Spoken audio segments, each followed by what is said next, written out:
হাসিনার মতো নিকৃষ্ট মহিলা আমার মনে জমিনে জানোয়ারটা সারাদিন থাকতাম, বক্তৃতা দিলে শুধু ময়লা বের হতো, শুধু ময়লা ময়লা ময়লা, ডাস্টবিনের চেয়ে বেশি ময়লা তার পেটের ভিতরে ছিল। এত মিথ্যুক কোন পৃথিবীর কোন প্রধানমন্ত্রী নাই। বক্তৃতা দিলে সারাক্ষণ গীবত শেখায়াত, শুধুমাত্র বিএনপি জামাতের বিরুদ্ধে কইতে কইতে কইতে কইতে এমন প্রভাব জাতির উপরে পড়ছিল, তার দলের নেতাকর্মীরাও যে বেটা স্বাধীনতায় জন্ম নেয় নাই হেরো রাজাকার বলে গালি দিত। আমার কত রাজাকার বলে গালি দিচ্ছে। আপনাদের এই কালীগঞ্জ আমিও তো ৫-৭ বছর মাহফিল করতে পারি, বন্ধ ছিল না, এই কাপাসিয়া করতে পারি না 12 বছর। কত জায়গায় রাজাকার কইছে, অথচ আমার জন্ম 75। এটা মিথ্যা কথা না? এই মিথ্যা কেন আসলো? ওই যে একজনের শুধু সারাক্ষণ রাজাকার রাজাকার রাজাকার রাজাকার এমন মিথ্যা বলা শুরু করছে, এই রাজাকার শব্দ দিয়ে আল্লাহ তারা ধ্বংস করে দিচ্ছে। যে শব্দ দিয়ে সে নির্দোষ মানুষের জেলে দিছে, ফাঁসি দিছে। আল্লামা সাইদি রহমতুল্লাহ আলাইহি উনার বড় ছেলের জানাজার নামাজে যখন বুলবুল সাইদি ভাই মারা গেল, ওই জানাজার নামাজে আল্লামা সাইদির একবারে সামনে ছিলাম, 1-2 হাত সামনে ছিলাম। আপনারাও কেউ কেউ হয়তো সে জানাজার নামাজে গিয়েছেন। আল্লামা সাইদি সেদিনের বক্তৃতায় বলেছিলেন, আল্লাহর ইজ্জতের কসম ৭১ সালের কোন ময়লা কাদার ছিটা ফোটা সাইদির গায়ে লাগে নাই, লাগে নাই, লাগে নাই। আল্লাহর কসম করে ছেলের লাশ সামনে রেখে বলেছে। তো যেই লোকটা বলছে ওই কাদা ৭১-এর যে যত কথা তোমরা বলো, একটা কাদার ছিটা আমার গায়ে লাগে না, তাহলে যারা উনাকে আদালতে মিথ্যা সাক্ষী দিছে ওদের মুখের হিসাব কি আল্লাহ নেবে না? উনাকে রাজাকার সাইদি দেলু রাজাকার বানাইছে।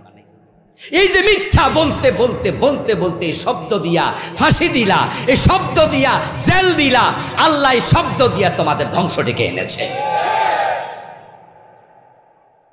ফলাফান মিছিল করছিল না, চেয়েছিলাম সংস্কার, হয়ে গেলাম রাজাকার। আমি কে তুমি কে বলে নাই? ফলাফান বলছে এই বেটা রাজাকারের নাতি পুতিরে চাকরি দিব না। এই যে 5ই আগস্টের বিপ্লবটা হলো, আসলে এবারের বিপ্লব করেছেন আরশের মালিক। এই পরিকল্পনা পুরাপুরি কোথায় হয়েছে? এটা দুনিয়ায় হয় নাই। কারণ যে আন্দোলন, এটা আওয়ামী লীগের কাছে কোনো আন্দোলন না। ফোলাভান মানুষ উঠছিল ঘামাসি, এটা চুলকাইলে যে ক্যান্সার হইয়া রুগী মইরা যাবে, এটা রুগী জানি। ফোলাভান কইছে কোঠা সংস্কার, উনি বলতো যে ওকে সংস্কার করবনি, ঠিক আছে করবনি ওকে। ফোলাভান ইউনিভার্সিটি ঢোকো, কলেজে যা পড়ো, সংস্কার কি দরকার আমি দেখতেছি, ঝামেলা শেষ না। কিন্তু কই লাগছে না। পরেও যদি 3 দিন পরে কইতো এ ফোলাফান তোরা আমার নাতি তুললো, আমার তোরা তো কম বয়সী ফোলাফান, আমি তাই তোমাদের মা তোমাদের দাদি, আমার তো বয়স হয়েছে, না হয় রাগের সরে কয়ে লাইছি রাজাকার, যাও সরি তোমরা রাজাকার না, তোমরা আমার নাতি, আসো গণভবনে 1 কাপ চা খাও, ঝামেলা কিন্তু সেরা যাইতো। তাও সারে নাই, তলে তলে কয় গুলি কর, ফোলাফান কয় গুলি খাবো, রাস্তা ছাড়বো না। পরবর্তীতে আল্লাহ এমন বেজ্জতি করলো এই শব্দ ব্যবহার করাইয়া, শেষ পর্যন্ত রান্না করা খাবার খেয়ে পালাতে পারে নাই। রান্নলো একজন, খাইলেও আর একজন, এক কাপড়ে পালিয়েছে, দ্বিতীয় কাপড় নিয়ে পালানোর সুযোগ পায় নাই। 805 বছর পর একজন রাষ্ট্রপ্রধান পালাইছে। 805 বছর আগে এ বাংলাদেশের আরেকজন নেতা রাষ্ট্রপ্রধান ছিলেন লক্ষণ সেন, সে নাকি রাজদরবারের পিছন দিয়া পালাইছিল, এবার আরেকজন হেলিকপ্টারে করে পালাইছে। আল্লাহর গজব তার মিথ্যাচারের কারণে। আল্লামা সাইদি রাহিমাহুল্লাহর মতো লোকটাকে 13টা বছর জেলখানায় রেখে দিলেন এবং মিথ্যা সাক্ষী দেওয়ার জন্য কিছু লোকের মিথ্যা শিখাইতো। এজন্য ওখানে ঢাকায় ওরা ক্যাম্প বানাইছে, এটার নাম দিছিল সেফ হোম। ওই সেফ হোম নামক মিথ্যা ষড়যন্ত্রের আখড়ায় ওই সাক্ষীদেরকে নিয়ে আসতো। এনে তাদেরকে ট্রেনিং দিত যে হাইকোর্টে সুপ্রিম কোর্টে বিচারকের সামনে দাঁড়াইয়া কেমনে মিছা কথাটা কওয়া লাগবো জিজ্ঞাসা করা হতো যে আপনি কি সেদিন ছিলেন যেখানে আল্লামা সাঈদী ওই পাড়ের হাটে আগুন লাগাইছিল? ও সাক্ষী বলবে হ্যাঁ আমি ছিলাম। কোন জায়গায় ছিলেন? অমুক জায়গায় ছিলাম। কারে মারছে? অমুকরে মারছে। কত তারিখে মারছে? 71 নভেম্বর মাসের 16 তারিখে মারছে। ওরে বাবা, 71-এর 16 নভেম্বর মারছে। স্মরণ শক্তি আপনার তো অনেক ভালো। বলুন তো আজকে বাংলা কোন মাস? জানি আজকে কয় তারিখ? ইংরেজি মাসের কয় তারিখ খেয়াল তো নাই। আসছেন কোত্থেকে? উত্তরবঙ্গ থেকে। কোন গাড়িতে চড়ে এসেছেন? গাড়িটার নাম কি? জানি না। যাই নামবেন কোন জায়গায়? সেটাও জানি না। ঢাকা যে আপনি ছিলেন কোন বাড়িতে ছিলেন? বাড়ি নাম্বার জানি না। ও গত রাতে বাড়িতে ছিলা সেটা জানো না। কোন জায়গায় নামলা সেটা জানো না। আজ থেকে 45 বছর আগে দিন তারিখ জানো। মিথ্যুকের বাচ্চা, মিথ্যু। ওই মিথ্যা সেফ হোমে শিখাইছি। এটা হাদিসে আসছে যে এমনটা হবে। কিছু মানুষের চরিত্র এমন হবে, রাসূল বলেছেন লা ইয়াজালুর রাজুল ইয়াকযিবু ওয়া ইয়াতাহাররাল কিযবা হাত্তা ইউকতাবা ইনদাল্লাহি কাযযাবা। আমার রাসূল বলেন কিছু মানুষ এমন হবে তারা শুধু মিথ্যা বলবে না, তারা মিথ্যার ট্রেনিং দেবে। দেখছেন নি 1450 বছর আগে রাসূলুল্লাহ বলে গেছে লা ইয়াজালুর রাজুল ইয়াকযিবু ওয়া ইয়াতাহাররাল কিযবা, যে সে মিথ্যা শুধু বলবে না, মিথ্যার প্রশিক্ষণ দেবে, মিথ্যার প্র্যাকটিস করবে। কেমনে মিথ্যা কথাটা কওয়া লাগবে এটা শিখানো হবে, শিখবে। হাত্তা ইউকতাবা ইনদাল্লাহি কাযযাবা। এই জালেমগুলোকে এক পর্যায়ে আল্লাহ কাযযাবদের তালিকায় নাম দেবে। এই লোকগুলোকে হাসরের ময়দানে আল্লাহ মুখের উপর উল্টায় সেদিন বাঁচাবে। অগাস্ট বিপ্লবের পরে কিছু জালেম বাংলাদেশ থেকে পলায়ে চলে গেছে।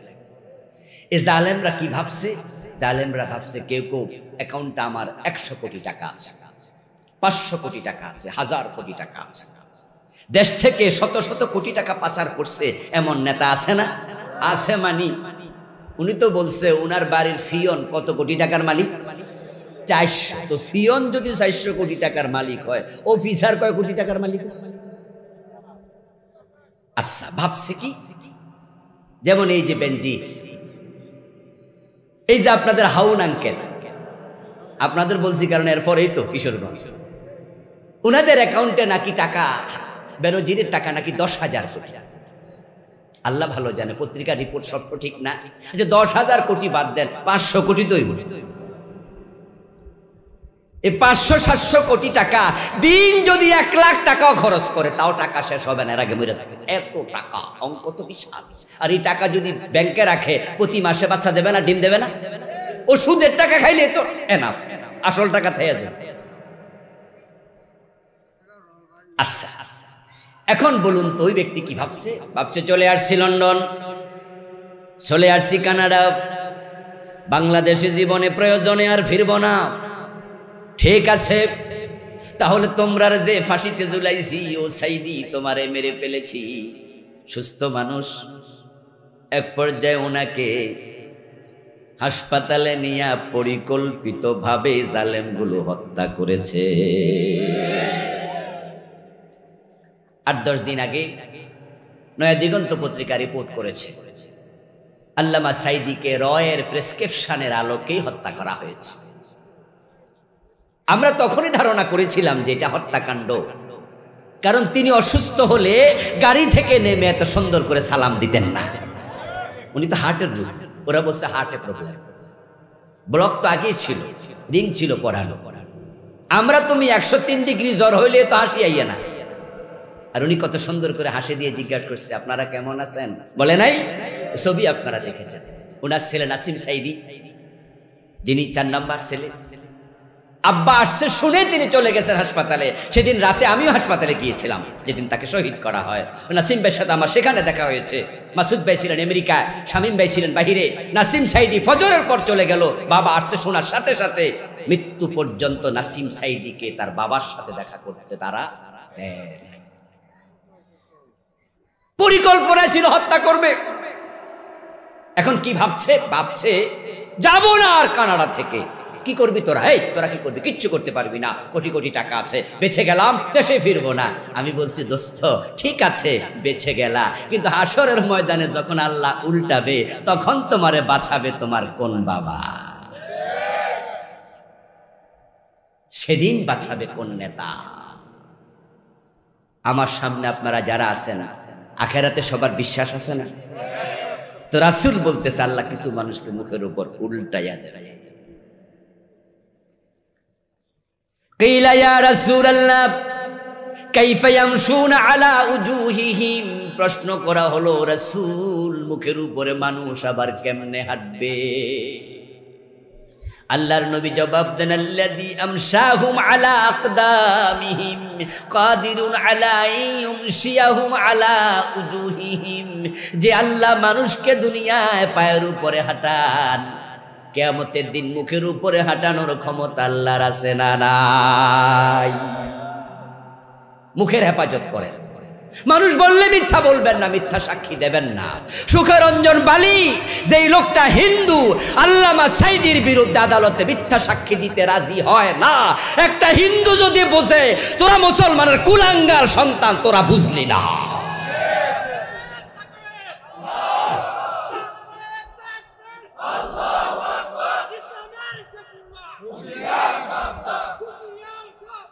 আমার ভাইয়েরা, সুখরঞ্জন বালি হুজুরের শাহাদাতের খবর শুনে উনার লাশ যখন ফিরোজপুর নেওয়া হলো, সে দৌড়ায় আসলো, হুজুরকে দেখে লাশ দেখে কাঁদতে থাকে। হাইকোর্টের সামনে থেকে সুখরঞ্জন বালিকে কিডন্যাপ করা হলো, কারণ সে বলেছিল যে আমার ভাইকে সাইদি হত্যা করছে, এ মিথ্যা সাক্ষী আমি দিতে পারবো না। সেফ হোমে ওকে নিছে, নিয়ে বলছে এটা বলতে হবে, সে বলছে বলবো না, বলবো না। পরে কোর্টে নিচ্ছে, ওই দিন জেরা হবে, সে আদালতের সামনে গিয়ে বলছে আমি এটা বলতে পারবো না, এই লোক আমার ভাইকে মারে নাই, আমি কেন বলবো, পারবো না। পরে সেখান থেকে কিডন্যাপ করে ইন্ডিয়া 5 বছর নিয়ে আসছে, ওখানে জেলখানা। তুমি না আখিরাতে বিশ্বাস করো? সুখরঞ্জন বালি তো হিন্দু। কোন কারণে দোস্ত? কিছু চাকরি, কিছু টাকা, একটু সুযোগ সুবিধা, হ্যাঁ দুনিয়ায় পাবে, কিন্তু আখেরাতে যদি আল্লাহ উল্টাবে তোমার টাকা কোনো কাজে আসবে না। এখন যারা উল্টে যাবে তাদের পরবর্তী অবস্থা কি? কোরআন মাজিদ আল্লাহ তাআলা বলছেন ইউরাফুল মুজরিমুনা বিসীমাহুম ফায়ুখাযু বিন-নাওয়াসি ওয়াল আকদাম, যে মানুষগুলো উল্টে যাবে তাদেরকে ফেরেশতারা দেখে বুঝবে সে পাপিষ্ঠ, বড় জালেম। ফেরেশতা তাকে হাসরের ময়দানে ঢুকতে দেবে না, বরং হাসরের ময়দানে প্রবেশের আগেই তার কপালের চুলে এবং তার পায়ের তলায় ফেরেশতা 2 হাত দিয়ে ধরে মেরুদণ্ডের হাড্ডিটা ভেঙে ফুটবলের মতো গোল করে জাহান্নামে ফেলে দেবে। সূরা রহমানে আল্লাহ বলছে ইউরাফুল মুজরিমুনা বিসীমাহুম, এই উল্টে যাওয়া দেখেই বোঝা যাবে জালেম। দুনিয়া হাজি সাহেব শাস্য, ওরে বাবা রে বাবা, এই মিথ্যুকের সাপোর্টার, মিথ্যুকের দলের কর্মী নেতা, কত বড় লম্বা দাড়ি রে বাবা। পরে 5 তারিখ 6 তারিখে দাড়ি মারি কামাইয়া নৌকা উঠছে পালাই, ঠিক না? আজীব। এই যে দরবেশ বাবা, কেন দাড়ি সাজতে হবে? কেন দাড়ি সাজতে হবে? এত নিচে কেন নামতে হবে? আল্লাহ বেজ্জতি করছে, দাড়ি কামাইয়া পড়ানোর সুযোগ আল্লাহ দেয় নাই। সেদিন ফেরেশতারা ধরবে মাথার চুলের অগ্রভাগে, নাওয়াসি নাসিয়াতুল রাউসান, নাসিয়াত মানে কপালের চুলের আগা, ফেরেশতা এখানে ধরবে। আল্লাহ বলছে আকদাম, কদম শব্দের বহু বচন, কদম মানে পায়ের তলা। ওই যে পা তো থাকবে উপরে, মাথা থাকবে নিচে, এক হাত দিয়ে নিচে ধরবে, আর এক হাত দিয়ে উপরে ধরবে, উল্টা করে ভেঙে ফেলবে, মেরুদণ্ড গোল বানায়। সূরা কাহফে আল্লাহ বলছে ফালা নুকিমু লাহুম ইয়াউমাল কিয়ামাতি ওয়াজনা, এবং এই মানুষগুলোর জন্য আমি কিয়ামতের দিন দাড়ি পাল্লা দাঁড় করাবো না, তাদের আমল নামা কোনো ওজন দেব না, এগুলোকে হিসাব ছাড়া জাহান্নামে ফেলে দেব। ও প্রিয় ভাইরা, যারা আপনারা আমার সামনে আছেন, আমিও জানি এখানে আমরা সবাই এক দলের লোক না। যে কথাগুলো এতক্ষণ যাদের বিরুদ্ধে বললাম, পার্সোনাল শত্রুতা না, এটা তাদের কৃতকর্ম শুনাইলাম। কারণ যারা জালেম তাদের সহযোগী যে হয় সেও জালেম হয়। আপনি যেন তাদের মতো না হন, তওবা করেন, তওবা করেন। আল্লামা সাইদি রহমতুল্লাহি আলাই এই 13টা বছর যদি জেলখানার বাহিরে থাকতো, মাহফিল করার সুযোগ পাইতো, উনার হাতে আরো কয়েক হাজার কাফের মুসলমান হইতো। হইতো না ভাই, হইতো না? উনার প্রতিটা মাহফিলে 2 জন 4 জন 10 জন 20 জন মুসলমান। এই লোকটারও কেন জেলে দিতে হবে? তারে কেন মারতে হবে? উনার পরিচিতি তো রাজনৈতিক নেতা হিসাবে আমাদের কাছে ছিল না, উনার আমাদের কাছে বড় পরিচয়, তিনি কোরআনের মুফাসসির, ঠিক কি না? এই জন্য দেখেন না তার ইন্তেকালের দিন বাংলাদেশের আলিয়া, কওমি, আহলে হাদিস, মাযহাবি, লা মাযহাবি এবং মোটামুটি সব গোরানার আলেম কষ্ট পেয়েছে। তা আপনি তার সাপোর্টার কেমনে হন? জালেমের পক্ষে কেমনে যান? জিহ্বার হেফাজত করেন। এখন জিহ্বার হেফাজত আল্লাহর হাবিব শিখিয়েছেন, এটা করো। এক সাহাবী রাসূলুল্লাহর কাছে গিয়ে জিজ্ঞাসা করলেন, ইয়া রাসূলুল্লাহ মা তাখাফু আখওয়াফু আলাইয়া, হুজুর আমার জন্য সবচেয়ে বড় ক্ষতিকর কি? কে আমার সবচেয়ে বড় দুশমন? কে আমার জন্য জাহান্নামে যাওয়ার প্রধান কারণ হবে? ফাআখাযা বিলিসানি নাফসি ফাকালা হাদা। আল্লাহর হাবিব নিজের জিহ্বাটা একটু বের করলেন, তারপরে জিহ্বাটা ধরে বলেন, তোমার সবচেয়ে বড় দুশমন তোমার নিজের জিহ্বা। এই জন্য মিথ্যা বলবেন না, গীবত করবেন না। তাহলে এতক্ষণ যে আমি শেখ হাসিনার নাম নিয়ে কইলাম, গীবত হয়ে গেল না? হুজুর আপনি ওয়াজ করতেছেন গীবত করবেন না, আপনি যে গীবত করলেন, তার উত্তর এই জাতীয় কথা বলা হবে না। যাইতে যাইতে কিন্তু কইব, হুজুরে কইছে গীবত করো না, তো হুজুরে তো শেখ হাসিনা। এই জন্য মাসলা জানতে হবে, আপনাদের মাসালা বুঝতে হবে। যারা জালেম হয়, যারা জাতির জন্য ক্ষতিকারক হয়, তাদের বিরুদ্ধে জাতিকে সজাগ করা গীবত হয় না।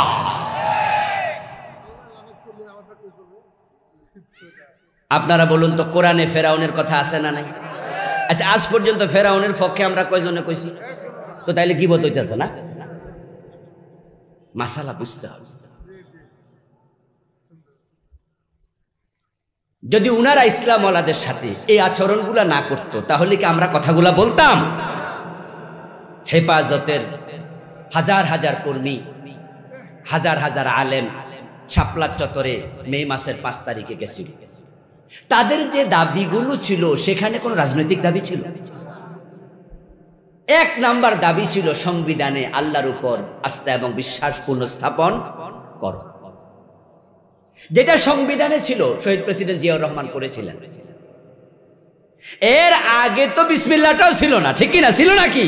সংবিধান যারা লিখে 72-তে, ডক্টর কামাল হোসেন নামে না মুসলমান, এগুলো মুসলমানদের দুশমন। এই ডক্টর কামাল হোসেনের নেতৃত্বে যে সংবিধান লেখা হয়, যে সংসদে সংবিধানকে অনুমোদন করে, ওই সংসদে যারা নেতা ছিল, তৎকালীন 72-তে প্রধানমন্ত্রী ছিল, প্রেসিডেন্ট ছিল, বিসমিল্লাহ ছাড়া সংবিধান মুসলমানের দেশে তারা কিভাবে অনুমোদন দেয়? সবগুলো এক তালের লোক, আর আপনি তাদের সাপোর্টার। মুসলমানের সকল কাজে শুরুতে কার নাম? বলে না, বলে না, কথা বলেন না। কার নাম? খাইতে কার নাম? ঘুমাইতে কার নাম? চলতে কার নাম? গাড়িতে উঠতে কার নাম? টয়লেটে ঢুকতে কার নাম? মসজিদে ঢুকতে কার নাম? বউয়ের বিছনায় যাইতে কার নাম? তো তোমার এত বড় সংবিধান, এখানে আল্লাহর নাম থাকবে না? যেটাকে সংসদে দাঁড়িয়ে বলো মহান সংসদের পবিত্র সংবিধান, আল্লাহর নাম ছাড়া কেমনে পবিত্র হইল? আমার দোস্ত, আল্লাহর নামের সাথে কেন দুশ্মনী? কেন ভালো লাগবে না? ও বন্ধু, শহীদ প্রেসিডেন্ট জিয়াউর রহমান সাহেব এসে তিনি বিসমিল্লাহ লাগাইলেন, এর আগে তো বিসমিল্লাহটাই ছিল না। তারপরে আসলো সংবিধানে আল্লাহর উপর আস্থা এবং পুনর্বিশ্বাস, এটাই হলো সংবিধানের মূলনীতি। পরে এটাও পরে তারা বাদ দিয়ে দিল। হেফাজত ইসলাম বলল এটা চলবে না, আল্লাহর উপর আস্থা বিশ্বাস আবার স্থাপন করো। এইভাবে 13টা দাবি তারা দিল। ও দুস্থ, এমনও তো হতে পারত ও হেফাজতের মুফতি আহমদ শফি রাহমাহুল্লাহ, ও নায়েবে আপনার সেখানকার সেক্রেটারি জেনারেল জুনাইদ বাবু নগরী, আপনারা বড় বড় 5 জন আলেম আসেন না, এসে গণভবনে আপনাদের 13 দফা লিখিত আকারে আমার কাছে দিয়ে যান। আমি ক্যাবিনেট নিয়ে বসবো, তারপরে এবার কয়টা বাস্তবায়ন করা যায় আমি বিবেচনা করব। আপনারা লোকদেরকে বাড়ি চলে যেতে বলেন, 10 জন আমার কাছে আসেন। যদি এইভাবে পরামর্শ দিত তাহলে গুলি করার প্রয়োজন ছিল না। ওই যে ফোলা ফান্ডে যেমন রাজাকারের নাতিপুতি কইয়া দিছে, মানে অহংকারে তার কলিজা ফেটে যেত। ঠিক আছে, ঠিক আছে, রাত আসুক, দেখা হবে রাতের বেলায়। ঠিক রাত এসেছে, রাত আসার পরে বাতি নিভিয়ে দিয়েছে, তারপর গুলি শুরু হয়ে গেছে। এমন ঘটনাও শোনা যাচ্ছে সেদিন যারা গুলি করেছিল তারা বাংলাদেশের পুলিশ ছিল না, ইন্ডিয়া থেকে পুলিশ আনা হয়েছিল।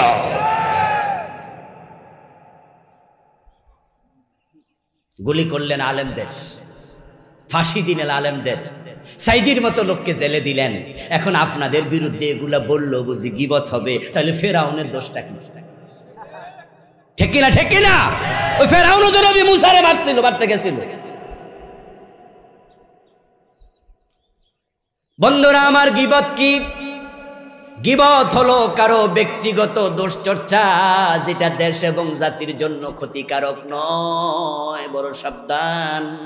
قال رسول الله صلى الله عليه وسلم الغيبة أشد من الزنا। যেই জঘন্য গুনাহটা অ্যাভেলেবেল হয় সেটা হলো গীবত। খাবার টেবিলে বসেও জিনার মতো গুনাহ, গীবত হলো জেনার চেয়ে আরো জঘন্য। হাজি গাজী মাওলানা হুজুর সবাই আমরা গীবত মাঝে মাঝে করে ফেলি, এটা বড় জঘন্য পাপ রে ভাই। রাসূল যখন বললেন জেনার চেয়ে গীবত খারাপ, এক সাহাবী তো বুঝলেনই না, তিনি দাঁড়ায়া গেলেন, ইয়া রাসূলুল্লাহি কাইফাল গীবাতু আশাদ্দু মিনাজ জিনা। গীবত জিনার চেয়ে কেমনে খারাপ আমি বুঝলাম না। রাসূল জবাব দেন, শোনো, ইন্নার রাজুলা ইয়াজনি ফায়াতুব সুম্মা ইয়াতুবুল্লাহু আলাইহি ওয়া ইন্না সাহিবাল গীবা লা ইউগফারু লাহু হাত্তা ইয়াগফিরাহা লাহু সাহিবু। সাহাবী বলো, হুজুর জেনা তো ভালো মারাত্মক জিনিস, কিন্তু গীবত তো আমরা নরমালি এটাকে হালকা মনে করি, কিন্তু আপনি বললেন জেনার চেয়ে খারাপ কেমনে? রাসূল জবাব দেন, শোনো, কোন ব্যক্তি জেনা করার পরে গোপনে তাওবা করবে, এমনও হতে পারে আল্লাহ ক্ষমাও করে দেবে গোপনে। কিন্তু তুমি যদি কারো গীবত করো, গোপনে ক্ষমা চাইয়া লাভ নাই। যার গীবত করেছো সে ক্ষমা না করলে আল্লাহ ক্ষমা করবে না। কি বিপদ না এবার। আমরা কিন্তু মাঝে মাঝে এমন কিছু লোকের পার্সোনাল বিষয় অ্যাটাক করি, গীবত করি, ওই লোকের কাছে ক্ষমা চাবো, এর তো খুঁজেও পাবো না, অথচ মইরা গেছে, অথবা সে এমন ভিভিআইপি, তার কন্ট্রাক্টে যাওয়ার সুযোগ আমাদের নাই। তাহলে আল্লাহর কাছে ক্ষমা চাইয়াও লাভ নাই। এই গুনাহ লইয়াই বললেন, হতে পারে একটা কবিরা গুনাহ আপনার জাহান্নামে হওয়ার জন্য যথেষ্ট। নাহা রাসূলুল্লাহ সাল্লাল্লাহু আলাইহি ওয়াসাল্লাম আনিল গীবা ওয়া ইসতিমাইল গীবা। রাসূলুল্লাহ নিষেধ করছে গীবত করো না। তারপরে এবার বলেন গীবত শুনিও না। রাতের বেলা খাইতে বসছে ইমাম সাহেব হুজুর, মসজিদের ইমাম সাহেব, মাহফিলের বড় বক্তা মুফাসসির। যাওয়ার পর ওনার বউ বলতেছে, শুনছেননি, মহিলা মানুষরা তারা কিন্তু পারিবারিক অনেক বিষয় স্বামীদের কানে দেয়, শাশুড়ির বিরুদ্ধে ছেলের কানে দেয়, এমন বৌমা আছে না? শাশুড়ির প্রতি ছেলেকে বিরক্ত, মায়ের প্রতি সন্তান। শুনছেন নি, আমনের মা এটা আমারে কইতে পারেনি, শুনছেন নি আপনার ভাবি আমার এটা কইছে। যখন অন্য নারী অন্য ব্যক্তির ব্যাপারে কথা শুরু হয়ে গেল, পার্সোনাল বিষয়, তখন আপনি কি বলবেন? রাসূল বলছে গীবত শুনিও না, গীবত তো করবা, এ না শুনবা না। আপনি তখন বলবেন যে ঠিক আছে, তাহলে বিষয়টা উনার সামনে বলো, উনাকে আমি ডাকি, মারে ডাকি। তোমার তো আমার মায়ের ব্যাপারে অভিযোগ, আচ্ছা ঠিক আছে আমার মাকে ডাকি। তখনই আপনার বউ বলবে না আমার সামনে কমো না, বলে যাহার সামনে বলার সাহস নাই তার পিছনে বলিও না, গীবত শেষ। আচ্ছা আমার ভাইয়ের বউয়ের ব্যাপার অভিযোগ, তো আমার ভাস্তির ব্যাপার অভিযোগ, আমার আপন বোন নিয়ে তুমি কথা বলছো, দ্যাটস ওকে, আমার বোনকে ডাকি। আপনার বউ বলবে না না না, আফার সামনে কমো না, তাহলে চুপ থাকো, যা সামনে বলবে না তা পিছনে বলবে না।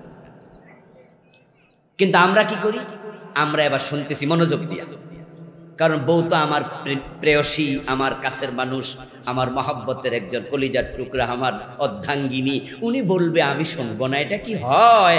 আমি বলছি আচ্ছা আচ্ছা, হয়ে গেছে গীবত শুরু। এবার আমার ছেলেটা বলে আব্বা আম্মা ঠিক কইছে, শাশি আসলেও খারাপ।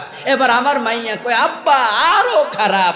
শয়তান কয় একটু আগুন লাগাইছি, কেউ তেল ডালে কেউ ঘি ডালে, জ্বলুক আগুন, একসাথে সব জ্বলে যাবে। এক গীবতে বাবা মা ছেলে মেয়ে সবাই একসাথে হয়ে যায়, শয়তান হাততালি দেয়। হাজী সাহেবরে দিয়া জেনা করাইতে পারবো না, মাওলানা সাহেবরে দিয়া জেনা করাইতে পারবো না, কিন্তু ওকে দিয়ে গীবত করানো সহজ। সাবধান মুসলমান। রাসূলুল্লাহ সাল্লাল্লাহু আলাইহি ওয়াসাল্লামের কাছে মা আয়েশা একদিন হযরত সাফিয়া বিনতে হুই বিন আখতাব, ওনার সতীন রাসূলুল্লাহর আরেকজন স্ত্রী হযরত সাফিয়ার ব্যাপারে মন্তব্য করলেন, যেটা পার্সোনাল অ্যাটাক ছিল, গীবত। মা আয়েশাকে রাসূলুল্লাহ সাল্লাল্লাহু আলাইহি ওয়াসাল্লামের সামনে রাসূল যখন আসলেন, মা আয়েশা জিজ্ঞাসা করে এতক্ষণ কোথায় ছিলেন? রাসূল বলে কেন? এতক্ষণ সাফিয়ার ঘরে ছিলাম। তখন মা আয়েশা বলতেছে হাসবুকা মিন সাফিয়াতা, তাহলে আপনি সাফিয়ার ঘরে থাকতেন, এ নাইলেন কেন?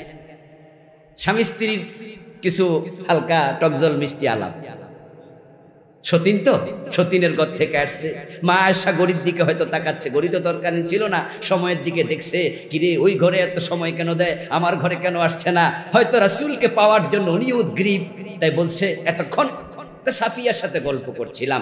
ওই যে সাফিয়া, ইশারা দিছে, হয়তো সাফিয়া একটু দেখতে খাটো ছিলেন, ইশারা দিছে ওই ওই ওই দুরা বাটুনির লোক থাকে, আমার কাছে আসছেন। নবীজি জবাব দেয় আয়েশা লাকাদ কুলতে কালিমাতান, তুমি সাফিয়াকে বেটে বলে তার আকৃতি নিয়ে তুমি এমন একটা কথা বললে, লাউ মুজিজাত বিমা ইল বাহর লা মুজিজাতু, তোমার এই মুখের কথাটা এতটা জঘন্য যেটা শুনলে সাফিয়া বড় কষ্ট পাবে।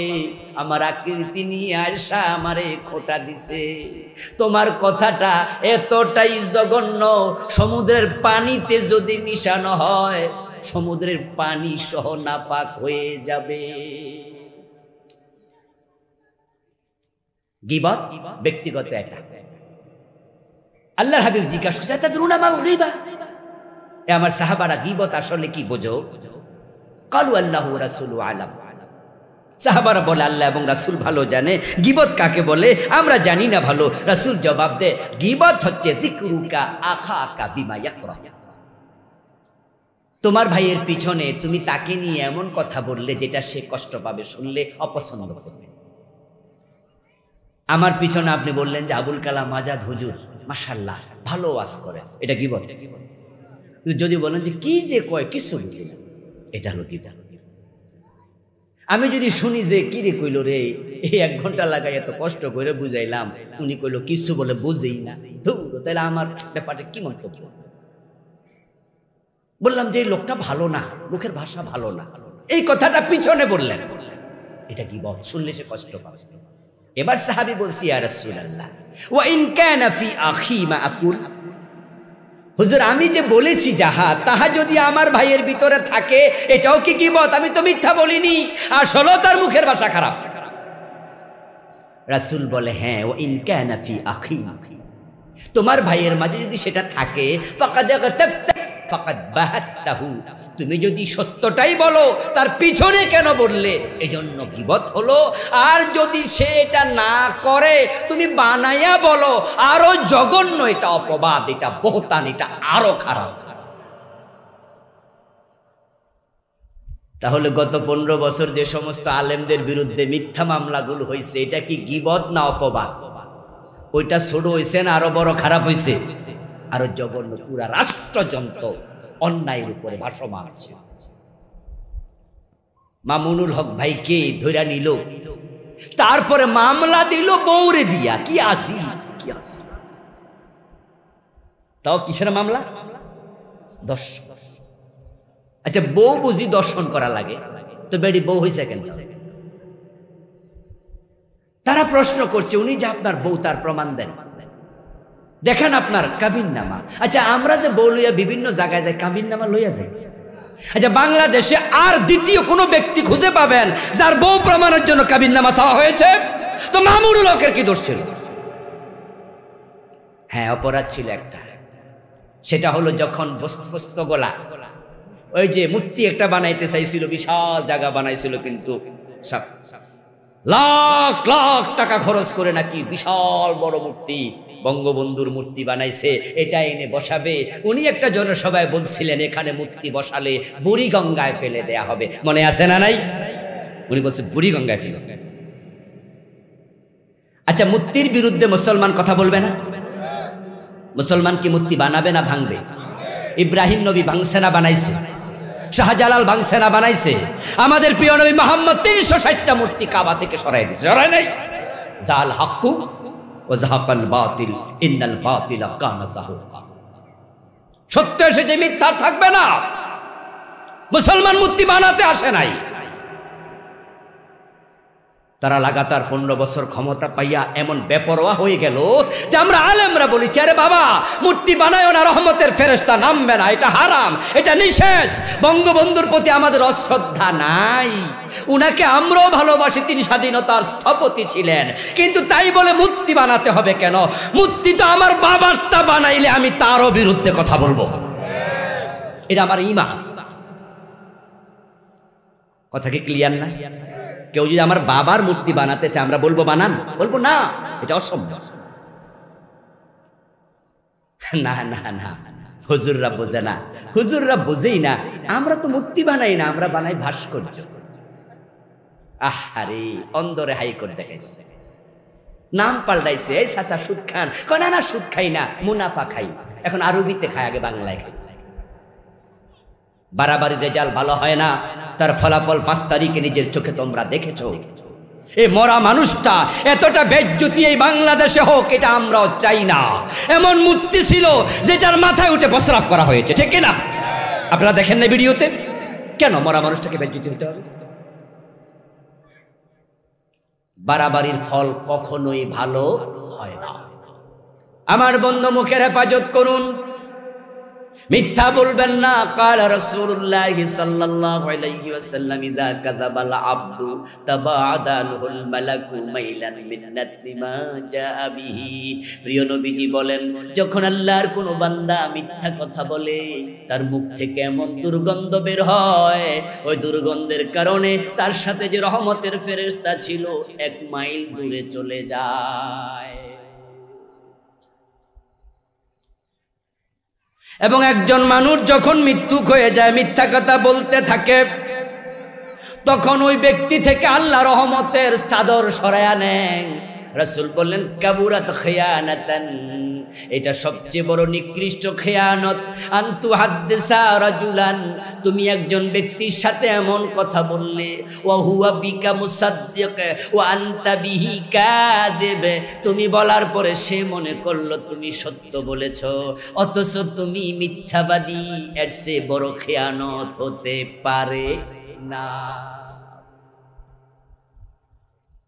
বাজারে গিয়ে দেখবেন, দোকানদার যদি 100 জন থাকে, 90 জন মিছা কথা বলে। বাংলাদেশে নাকি ব্যবসায়ীটা ফুজি, আগে ব্যবসার পুঁজি ছিল টাকা, এখন মুক্তবাজার অর্থনীতি। এমন কিছু কোম্পানি আছে যারা মাল বিক্রি করে, মাল বানাইয়া গাড়িতে করে আনে, এনে বলে এসার আইসা বলে মাল লাগবে, মাল লাগবে, আপনি বেচেন, বেচা টাকা দিয়ে। এগুলো কি আপনারা শুনছেন?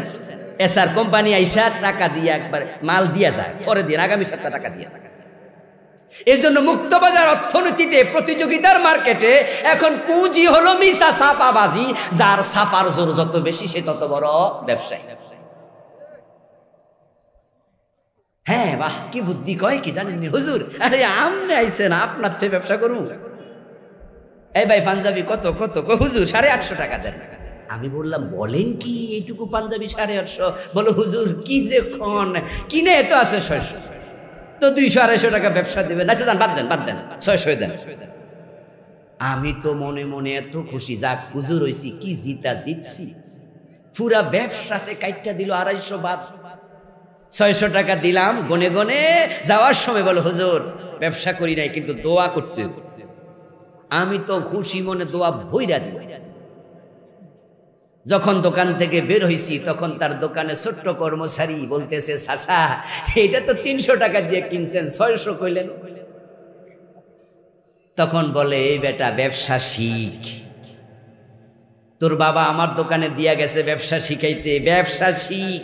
হুজুরে 600 না কইলে তো দিত না, এজন্য এমন কোপ মারছি আর নিচে নামার কোনো সুযোগই নাই। আপনার ব্যবসা যা করেছেন সবটা হারাম, সবটা হারাম, এবং বলেছেন মিথ্যা। আপনি জঘন্য লোক, আমি আলেম মানুষ, আপনাকে বিশ্বাস করেছি। আপনি মুস্কি হাসি দিয়ে কি বললেন ভাতিজারে? ওই ছোট্ট বাচ্চারে বললেন, শোন হুজুররা একটু বেকুবি হয়, হুজুরা সোজা মানুষ তো, এজন্য 600 কইছি, 600 বিশ্বাস করছে। আমারে ভাবলেন আমি বেকুব? না রে দোস্ত, আমরা আসলে সরল হই। হাদিসে আহলুল জান্নাতে বুলহুন, জান্নাতীরা সরল প্রকৃতির হয়। আমি বিশ্বাস করেছিলাম তুমি 600 দিয়ে কিনেছো, তোমার কথাটা সত্য, তুমি আমার বিশ্বাসের মর্যাদা দিতে পারো নাই। আমি পাগল না, আমি সরল না, আমি বেকুব না, আমি সত্যবাদীকে বিশ্বাস করেছি, আর তুমি ছিলে একজন বিশ্বাসঘাতক। বিশ্বাসের মূল্য তোমার কাছে নেই। এবার বলুন তো, সমাজে বিশ্বাসের মূল্য দেয় না এমন মানুষ কি কম না বেশি? বিশ্বাসঘাতকে ভরে গেছে। দুধে তো পানি দেই, বরং আরো দোকানে লেখা রাখে খাঁটি গরুর দুধ পাওয়া যায়। বেটা মিথ্যা যখন করেছিস, ধোঁকাবাজি করেছিস, লেখা দরকার কি? চুপ করে থাক। মানুষ এসে জিজ্ঞাসা করবে না, ভাই আপনার দোকানে কি খাঁটি দুধ পাওয়া যায়? তখন আপনি বলেন, এ মিয়া পছন্দ হইলে নেন, না হইলে নিয়েন না। এসব কিসের প্রশ্ন? তাও তো একটা হইল। যদি জিজ্ঞাসা করতে আপনার দোকানে কি খাঁটি দুধ পাওয়া যায়, তাহলে আপনি বলে দেন না ভাই, মিথ্যা কথা না বলে ভাইজান একটু খাইয়া দেখেন না। তাও তো মিশা হইল না, কিন্তু বেডা দুধে পানি মিশায় লেখছে খাঁটি গরুর দুধ পাওয়া যায়।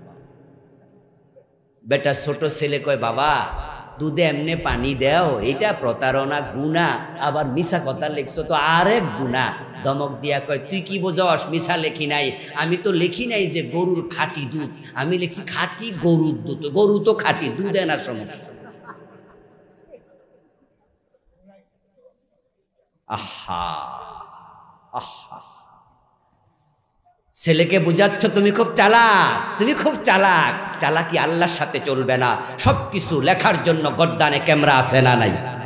ফেরেশতা আছে না নাই? রেকর্ডার আছে, একটাও বাদ যাবে না, সব লেখা হবে। কিছুক্ষণ পরে নামাজের আজান হয়ে যাবে, লম্বা কথা আর বলবো না।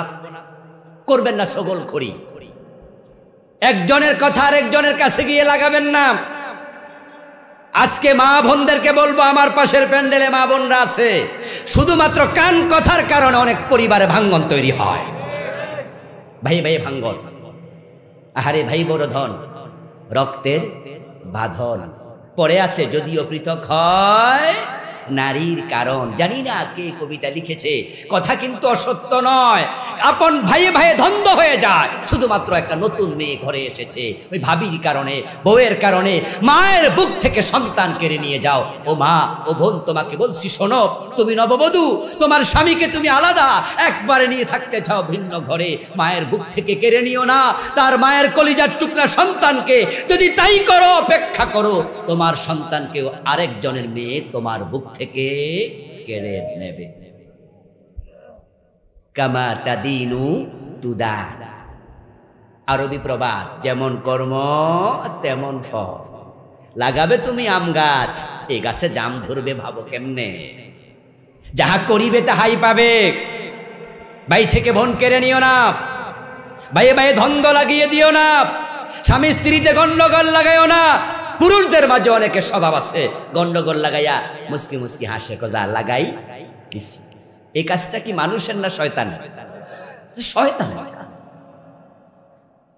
আসুন না আমরা নিজের জবান হেফাজত করি, বুঝে শুনে কথা বলি, কাজকে পরিচ্ছন্ন করি। আল্লাহ তাআলা সে তৌফিক আমাদের দান করুন, বলি আমিন। হাযা মা ইনদি ওয়াল ইলমু ইনদাল্লাহ আলাইহি তাওয়াক্কালতু ওয়া ইলাইহি উনীব। আল্লাহ হাফিজ। সংক্ষেপে ওয়া নাস্তাঈনুহু ওয়া নাস্তাগফিরুহু ওয়া নাউযু বিল্লাহি মিন শুরুরি আনফুসিনা ওয়া মিন সাইয়্যাতি আমালিনা।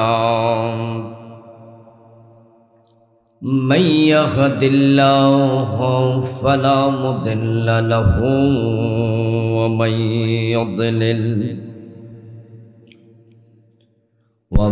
يضلل فلن تجد له وليا مرشدا. وأشهد أن لا إله إلا الله وأن محمدا عبده ورسوله. أما بعد فقد قال الله تعالى في كلامه المجيد: أعوذ بالله من الشيطان الرجيم. بسم الله الرحمن الرحيم. يا أيها الذين آمنوا ادخلوا في السلم كافة ولا تتبعوا خطوات الشيطان إنه لكم عدو مبين. قال النبي صلى الله عليه وسلم: من صمت نجا. وقال النبي أيضا: الغيبة أشد من الزنا. وقال النبي عليه الصلاة والسلام: إذا كذب العبد تباعد عنه الملك ميلا من نتن ما جاء به، أو كما قال النبي عليه الصلاة والسلام.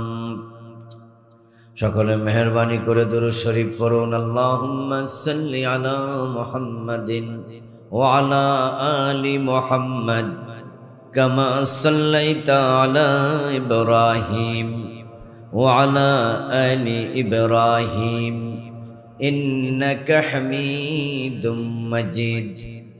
اللهم بارك على محمد وعلى آل محمد كما باركت على إبراهيم وعلى آل إبراهيم إنك حميد مجيد اللهم صل وسلم وبارك عليه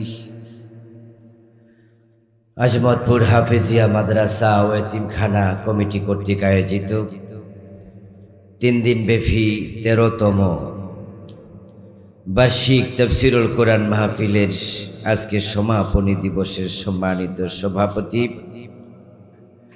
বাংলাদেশ জামাত ইসলামীর কেন্দ্রীয় মজলিসে শুরার সদস্য এ কালীগঞ্জের মানুষের প্রিয় মানুষ এ এলাকার অত্যন্ত পরিচিত জন নন্দিত জননেতা জনাব মহতারাম খায়রুল হাসান সাহেব, সম্মানিত প্রধান অতিথি জনাব কফিল উদ্দিন খান সাহেব সহ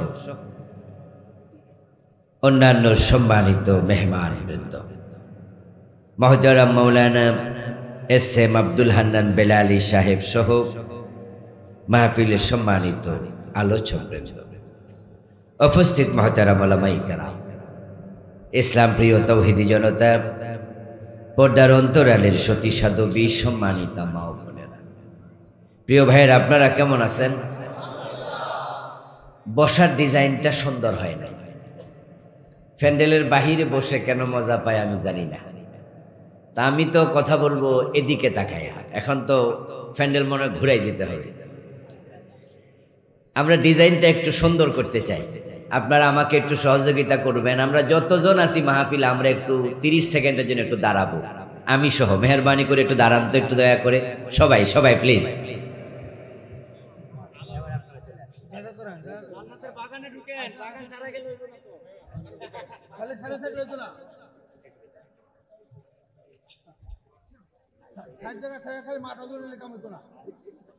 পশ্চিম পাশে বড়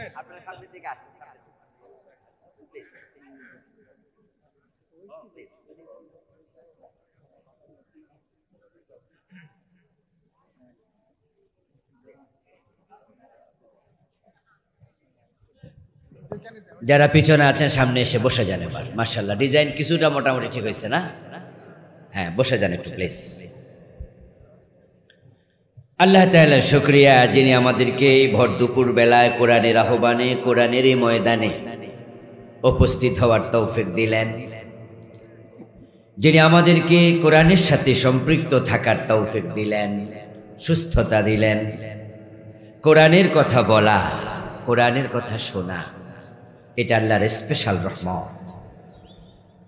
যিনি তার এই স্পেশাল রহমতই আমাদেরকে অংশীদার করালেন, শুরুতে তাকে শুকরিয়া জানাই, কৃতজ্ঞতা জানাই, কালিমাতু শুকর ফরি আলহামদুলিল্লাহ। প্রিয় দিনী ভাইরা, আমি আপনাদের সম্মুখে পবিত্র কোরআন মাজিদ থেকে সূরাতুল বাকারার 208 নম্বর আয়াতে কারিমা তেলাওয়াত করেছি। নবীজি সাল্লাল্লাহু আলাইহি ওয়াসাল্লামের পবিত্র মুখ অনুসৃত ছোট ছোট 3টি হাদিস পড়েছি। আল্লাহ তাআলা তৌফিক দিলে এখান থেকে কিছু কথা বলবো ইনশাআল্লাহ। আসরের আজান হয়ে যাবে 4:30 মনে নাকি 3:45, 4:15, এদিকে 4:30। আমরা ইনশাআল্লাহ 55 মিনিট সময় পাবো আশা করছি কথা বলতে। বিষয় দেয়া হয়েছে জবানের হেফাজত। আমরা জানি যে ইসলামে একটি পূর্ণাঙ্গ জীবন বিধান। ইসলামে মানুষের জীবনের এমন কোনো দিক নাই যে প্রসঙ্গে আলোকপাত করা হয় নাই, সব আছে। একজন মানুষের জীবনের বটম থেকে টপ, রান্নাঘর থেকে সংসদ ভবন, ব্যক্তি জীবন থেকে আন্তর্জাতিক বলয়, জীবনের সব সমস্যার সমাধান আল্লাহর দ্বীন ইসলামের মাঝে আল্লাহ দিয়েছেন। তাই ইসলাম হলো পূর্ণাঙ্গ জীবন বিধান। মাহফিলে একদিনেই সব আলোচনা করা যায় না, এই জন্য বিষয় দেয়া হয়। আজকের বিষয়টা আল্লাহর ইসলামের, আল্লাহর দ্বীনের একটি গুরুত্বপূর্ণ অংশ। এই জবানের হেফাজত যে করবে সে নাজাত পাবে। সুবহানাল্লাহ পড়েন। জবানের হেফাজত করা সবচেয়ে কঠিন কাজ,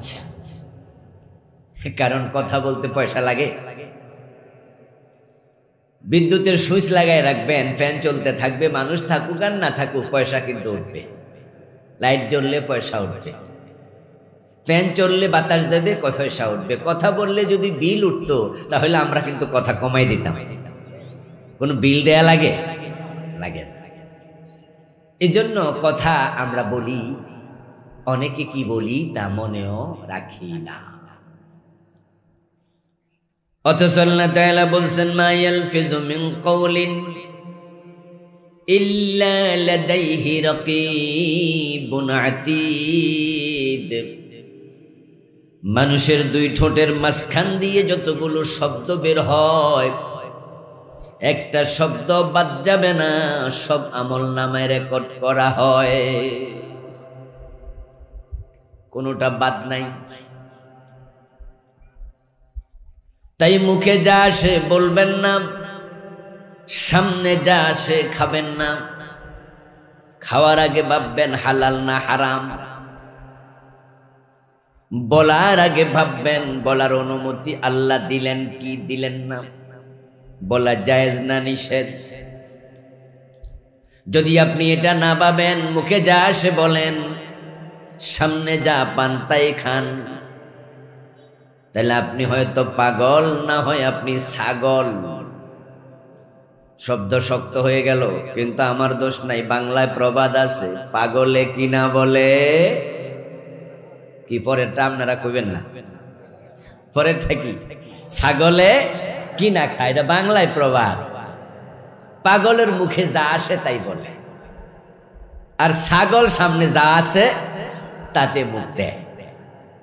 কিছু মানুষ আছে মনে যা আছে তাই, সত্য বলে মিথ্যাও বলে, যেটা বলা উচিত সেটাও বলে, যেটা বলা উচিত নয় সেটাও বলে। কিছু কথা আছে বউয়ের কাছে বলা যায়, মায়ের কাছে বলা যায় না। কিছু কথা আছে মায়ের কাছে বলা যায়, এটা বউয়ের কাছে বলা যায় না। মায়েরটা বউয়ের কাছে কইলে বউ কবে তুমি পাগল হইছো কবে, আবার বউয়েরটা মায়ের কাছে কইলে মা কয়ে পাগল ফোলা বাইর আমার সামনে। কার সাথে কি বলা লাগে বোঝস না? তাইলে মুখে যা আসে তাই বলবে, আপনাকে মানুষ পাগলই বলবে। আমার বন্ধু, কিছু মানুষ আছে খাওয়ার সময় হুঁশ নাই, হালাল খায়, হারাম খায়, গোশ খায়, সুদ খায়, যেমনে যা পায় তাই খায়, ভাবে না হালাল না হারাম খাচ্ছি।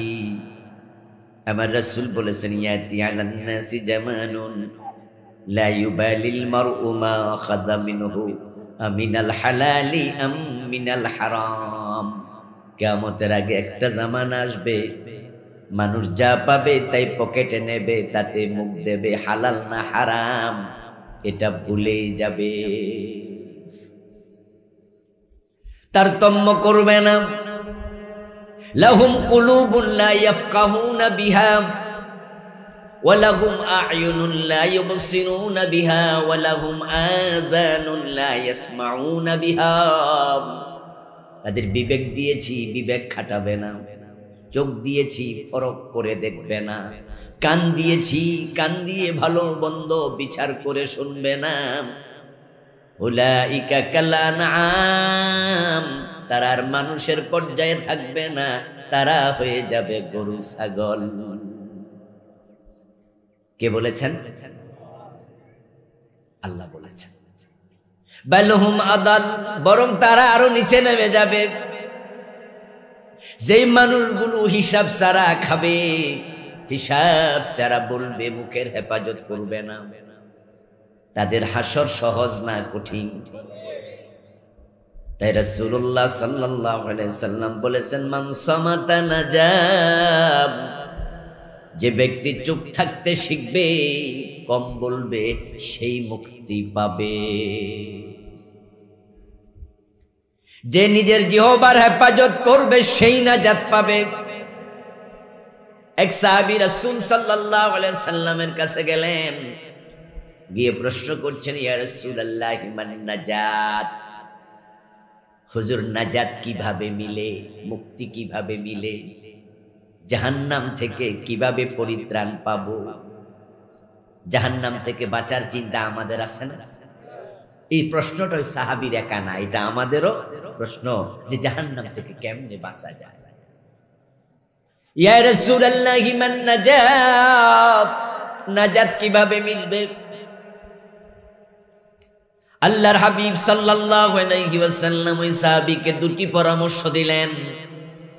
আমলিক আলাইকা লিসানাক ওয়াবকি আলা খাতিয়াতিক। ও মিয়া, তুমি নাজাত চাও, পরিত্রাণ চাও, যদি জাহান্নাম থেকে মুক্তি পেতে চাও, প্রথম পরামর্শ হলো তুমি তোমার জিহ্বার হেফাজত করো, নিজের জিহ্বা নিজে কন্ট্রোল করতে শিখো। এ জিহ্বার মালিক হও। আমলিক আলাইকা লিসানাকা, তুমি জিহ্বাকে নিয়ন্ত্রণ করতে শিখো। সামনে যা পাবে খাবে না, পেটে ক্ষুধা থাকুক হারাম খাওয়া যাবে না। শুটকি মাছ খাবে, সবজি তরকারি খাবে, হারাম গোস্ত পোলাও খাওয়া যাবে না, ঠিক না? খাবার নাই তো রোজা রাখতে শিখো, উপাস থাকতে শিখো, হারাম খেও না। মুখে যা আসে বলো না, কম বলো, কম বলো, বেশি বেশি শোনো। আল্লাহ বলার জন্য জিহ্বা দিছে একটা, মুখ দিছে একটা, শোনার জন্য কান দিছে কয়টা? আল্লাহ বুঝাইলেন বলবে কম, শুনবে বেশি। আর আমরা শুনি কম, বলি বেশি। চান্স পাইলে আর ছাড়ি না। আসন আর ভাষণ চাইলে কেউ ছাড়ে না, আসন আর ভাষণ পাইলে আর ছাড়ে না। তাহলে হুজুর আপনি যে কইতাছেন সারাক্ষণ কথা, এবার উত্তর হলো কাউলুল মারুফুন সাদাকা। যদি ভালো কথা বলো, চুপ থাকার সেটা ভালো, সেটা সাদাকার সওয়াব হতে থাকে। কথা বুঝলেন না? কোন কথা বলা নিষেধ, যেটা খারাপ। চুপ থাকেন মানে খারাপটা করেন না। এখন আমি আপনাদেরকে আজকে ওয়াজ শোনাবো, জিহ্বার হেফাজত করো, কথা কম বলো। এই ওয়াজ শুনা বাড়ি রওনা দিছেন। ওই রাস্তা যাওয়ার পরে এক ব্যক্তি এখান দিয়ে যাচ্ছে মোটরসাইকেল চালাইয়া, এই ব্যক্তি পথ চিনে না। আপনারা জিজ্ঞাসা করলো, চাচা আজমতপুর কোন দিকে? আপনার মনে পড়ে গেছে আজাদ হুজুর কইছে কথা যত কম বলি ততই ভালো। তাই আজমতপুর কোনটা আপনি রাস্তা দেখান না, চুপ করে আসবে। ওই বেড়াকে কি চাচা আপনি বোবানি, তাও হুজুর কইছে কথা কম, এটা বুঝলে হইব। কাউলুম মারুফুন সাদাকা, ভালো কথা হয় সাদাকা। কিন্তু খারাপ বলো না, মিথ্যা বলো না, গীবত করো না, ছগলখড়ি করো না। মানুষের ক্ষতি হয় এমন কোন কথা মুখে এনো না। মুখটাকে হেফাজত করো। আমলিক আলাইকা লিসানাক, রাসূল প্রথম পরামর্শ দিলেন মুখের হেফাজত। দ্বিতীয় পরামর্শ ওয়াবকি আলা খাতিয়াতিক, এবং যে গুনাহগুলো করেছো ওই গুনার জন্য চোখের পানি ছেড়ে দিয়ে কাঁদো। যে মুখের হেফাজত করবে, চোখের পানি ছেড়ে কাঁদবে, সে ইজিলি জান্নাত পাবে, সহজে জান্নাত পাবে, তার নাজাত মিলে যাবে। আমরা সহজে জান্নাত পেতে চাই না, তাহলে দুটি কাজ। অপরাধের জন্য চোখের পানি ছেড়ে দিয়ে কাঁদতে শিখো। قال رسول الله صلى الله عليه وسلم ما من عبد مؤمن يخرج من عينيه دموع ولو كان مثل راس الذباب من خشية الله। রাসূলুল্লাহ বলেন, যখন কোন মুমিন আল্লাহর ভয়ে কাঁদে, তার চোখ থেকে মাছির মাথা পরিমাণ পানি যদি বের হয়, হাত্তা ইউসিবা হাররা ওয়াজহিহি ইল্লা হারামাল্লাহু আলাইহিন নার, ওই চোখের পানিটা তার গাল পর্যন্ত আসার সাথে সাথে আল্লাহ তার জন্য জাহান্নাম হারাম বানায়া দেয়। এজন্য রাসূল পরামর্শ দিলেন, নাজাত চাও আমার সাহাবী, তাহলে কাঁদতে শিখো, কাঁদতে শিখো। দুটি ফোঁটা আল্লাহর কাছে খুব প্রিয়। একটা হলো শহীদের রক্তের ফোঁটা, আর একটা হলো মুমিনের চোখের পানির ফোঁটা। এই দুটিতে জাহান্নাম হারাম হয়, জাহান্নামের আগুন নিভে যায়। এজন্য শহীদ হওয়ার জন্য অন্তরে তামান্না লাগবে। শাহাদাত আল্লাহর বড় নিয়ামতের নাম। যদি আপনি শহীদ হতে পারেন, রক্তের ফোঁটা জমিনে পড়ার সাথে সাথে আমলনামার সব গুনাহ আল্লাহ মাফ করে দেয়। ফারুক আযম ওমর রাদিয়াল্লাহু তাআলা আনহু আল্লাহর কাছে দোয়া করতেন, আল্লাহুম্মা রযুকনি শাহাদাতান ফি সাবিলিক ওয়াজআল মাউতি ফি বালাদি রাসূলিক। ও আল্লাহ, তোমার পথে শহীদ হওয়ার তৌফিক আমি ওমরকে দাও, এবং আমার মৃত্যুটা তোমার নবীর শহর মদিনাতে দিও। আমাকে শাহাদাত দিও, আমার মৃত্যুটা মদিনাতে দিও। ওমরের দুটা দোয়াই আল্লাহ কবুল করেছেন। তিনি মদিনাতে নামাজরত অবস্থায় শাহাদাত বরণ করেছেন। ওনাকে আক্রমণ করা হয়েছিল মসজিদে, পরে তিনি শহীদ হলেন। চোখের পানি ছেড়ে দিয়ে কাঁদো, জবানের হেফাজত করো। যারা জবানের হেফাজত করবে না তাদের উপায় নাই, উপায় নাই। মানুষকে জাহান্নামে সবচেয়ে বেশি নিবে তার জবান এবং তার লজ্জাস্থান। আল্লাহর হাবিব একদিন জিজ্ঞাসা করলেন, তাদরুনা মা আকসারু মা ইউকসিরু ইদখিলুন নাস আল জান্নাহ, তোমরা জানো নাকি কোন দুটি জিনিস, কোন বস্তুগুলো মানুষকে জান্নাতে বেশি বেশি নেবে? কোন জিনিস মানুষকে জান্নাতে বেশি বেশি ঢুকাবে? তার মাঝে বলেন, একটা হচ্ছে হসনুল খুলক, আরেকটা হলো তাকওয়াল্লাহ। যার চরিত্র চমৎকার, যার তাকওয়া বেশি, এই দুইটা গুণ তাকে জান্নাতে ঢুকাইয়া দেবে। আর জানো নাকি মা ইউকসিরু ইউদখিলুন নাস আন-নারা, কোন জিনিস মানুষকে বেশি বেশি জাহান্নামে নেবে? তার মাঝে রাসূল বলে আল ফাম ওয়াল ফারজ, একটা হলো মুখ, আরেকটা হলো তার লজ্জাস্থান। এই দুটার কারণে মানুষ জাহান্নামী হবে বেশি। তাই রাসূল বলে, মাইয়াদমান লিমা বাইনা লাহিয়াইহি ওয়া মা বাইনা রিজলাইহি আদমান লাহুল জান্নাহ, যে তার মুখ এবং তার লজ্জাস্থান আমি নবীর কাছে জামিন দেবে, আমার অধীনে দেবে, আমি নবী তার জান্নাতের জামিন হয়ে গেলাম।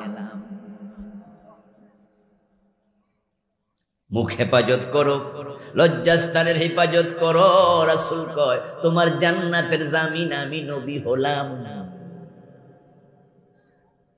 যেই মানুষগুলো মুখের অপব্যবহার করবে তাদের উপর আল্লাহ এত রুষ্ট হন, এতটা রাগান্বিত হন যে হাসরের ময়দানে তাদেরকে আল্লাহ উল্টায়া মুখের উপরে হাঁটাবেন। নবীজি সাল্লাল্লাহু আলাইহি ওয়াসাল্লাম বলেছেন, ইহশারুন নাস ইয়াউমাল কিয়ামাতি সালাসাত আসনাফ, হাসরের দিন মানুষগুলো কবর থেকে তিন দলে বিভক্ত হয়ে উঠবে। সিনফান মুশাতাব ওয়া সিনফান রুকবানা ওয়া সিনফান আলা উজুহিহিম, একদল মানুষ কবর থেকে ওঠার সাথে সাথে পিছনে অদৃশ্য শক্তি তাদেরকে ধাক্কাবে, তারা হেঁটে হেঁটে হাসরের ময়দানে রওনা দেবে। তারা হবে পদাতিক, হাঁটতে হাঁটতে হাসরের ময়দানে গিয়ে ঢুকবে, সেখানে 50,000 বছর থাকতে হবে। আর একদল মানুষ সিনফানে রুকবানা, তারা বড় সৌভাগ্যবান, তারা কবর থেকে উঠে দেখবে কবরের পাড়ে জান্নাতের গাড়ি নিয়ে ফেরেশতা দাঁড়ায় আছে। তারা কবর থেকে উঠার সাথে সাথে ফেরেশতারা আহলান সাহলান মারহাবা ওয়েলকাম স্বাগতম বলে বলে ফুলের পাপড়ি ছিটায়া, ফুলের মালা গলায় পরায়া আল্লাহর জান্নাতের গাড়িতে তুলবে। ওই গাড়ি হাসরের ময়দানে ঢুকবে না, ডিরেক্ট এই ব্যক্তিকে নিয়ে ওই গাড়ি আর সে আজিমের নিচে চলে যাবে। সেখানে তারা থাকবে 8 থেকে 10 মিনিট। কাসসালাতিল মাকতুবা আল্লাতী তুসাল্লা ফিদ দুনিয়া কামিকদারিস সালাতিল মাকতুবা, রাসূলুল্লাহ বলেন দুনিয়ায় এক ওয়াক্ত ফরজ নামাজ পড়তে যতক্ষণ লাগে, 3 রাকাত ফরজ মাগরিব, 2 রাকাত ফরজ ফজর, 4 রাকাত ফরজ হলো জোহর এবং আসর এশা, ঠিক এই 4 রাকাত 3 রাকাত এক ওয়াক্ত নামাজ পড়তে দুনিয়ায় যতক্ষণ 5-7-10 মিনিট লাগে, রাসূল বলেন আরশে আজিমের নিচে তারা 8-10 মিনিট থাকবে, তারপর ডান হাতে আমলনামা দিয়ে বিনা হিসাবে জান্নাত দেয়া হবে। আরেক দল বড় হতভাগা, তারা কবর থেকে ওঠার সাথে সাথে আল্লাহ তাদেরকে উল্টিয়ে দেবেন, তাদের পা চলে যাবে উপরের দিকে, মাথা চলে যাবে নিচের দিকে, ওদের মুখটাকে বাঁকা করে দেয়া হবে, তারা মুখমণ্ডলের উপরে হাঁটবে। সিনফান আলা উজুহিহিম, তারা হাঁটবে মুখের উপর, উজুহুন ওয়াজহুনের বহু বচন, ওয়াজহুন মানে চেহারা, মাথার উপরে হাঁটাবে না, মাথা থাকবে নিচে, হাঁটবে চেহারার উপরে। মাথা কারুবিতে বলে রাস, বহু বচন রুস, ওয়াজহুন চেহারা, বহু বচন উজুহ। মাথার উপরে হাঁটাবে না, মুখের উপরে। কেন? কারণ যত অপরাধ দুনিয়ায় করছে সবচেয়ে বেশি অপরাধ করছে মুখ দিয়ে। বলুন তো হারাম খাইছে কি দিয়া? কথা বলুন। মিথ্যা বলছে কি দিয়া? গীবত করছে কি দিয়া? ছগলখড়ি করছে কি দিয়া? আল্লামা সাইদির মতো লোকের বিরুদ্ধে আদালতে দাঁড়ায়া মিথ্যা সাক্ষী দিছে মুখ দিয়া। তোদেরকে আল্লাহ সেদিন উল্টায়া ছাড়বেন, বাঁচতে সেদিন পারবি না। আল্লাহর কত নিরপরাধ বান্দাদের বিরুদ্ধে মিথ্যা সাক্ষী আদালতে দাঁড়াইয়া মুখ খরচ করে দিচ্ছে, এ মুখের শব্দ দিয়া। গত 15 বছরে কি পরিমাণ মিথ্যাচার যে বাংলাদেশে হয়েছে।